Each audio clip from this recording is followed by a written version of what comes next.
வணக்கம்.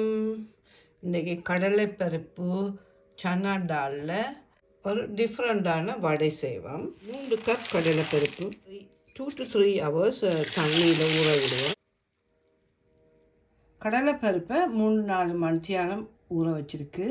ஒரு வெங்காயம், ஒரு தேக்கரண்டி பெருஞ்சீரகம், 2 கருவாத்துண்டு, காஞ்ச மிளகாய், 3 மேசக்கரண்டி கடலைமா, இதோட கொஞ்சம் உப்பும் போட்டு அரைப்போம். இந்த மாதிரி அரைச்சிட்டு இதுக்குள்ளே கடலை மாவை போட்டு கிளப்போம். இந்த அரைச்ச கடலை பருப்புக்குள்ளே ஒரு கொஞ்சம் பேக்கிங் பவுடர் போடுவோம். நான் இந்த கடலை வடையை இந்த குண்டு சட்டி அச்சில் செய்ய போகிறேன். கொஞ்சம் தாராளமாக எண்ணெய் போடுவோம். சின்ன ஐஸ்கிரீம் ஸ்கூப்பர் வச்சுருக்கேன், அதில் இந்த எடுத்து போட போகிறேன். அப்போ இறுக்கி அமர்த்தப்படாமல் வரும். அப்படியே கொஞ்சம் மூடி செய்வோம். அப்படியே திருப்பி விட வேணும்.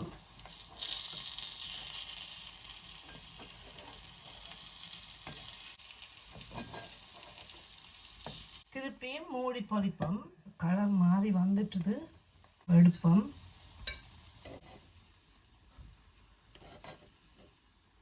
கொஞ்சம் எண்ணெய் விட்டுட்டு மறுபடி போடுவோம்.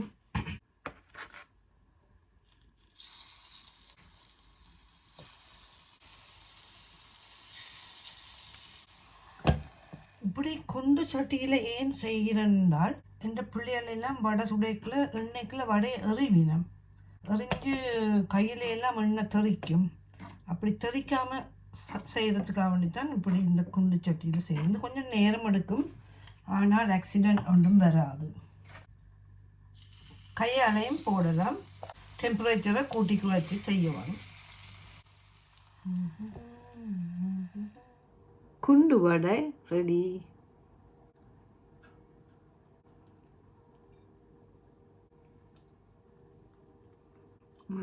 Skål. Thank you for watching.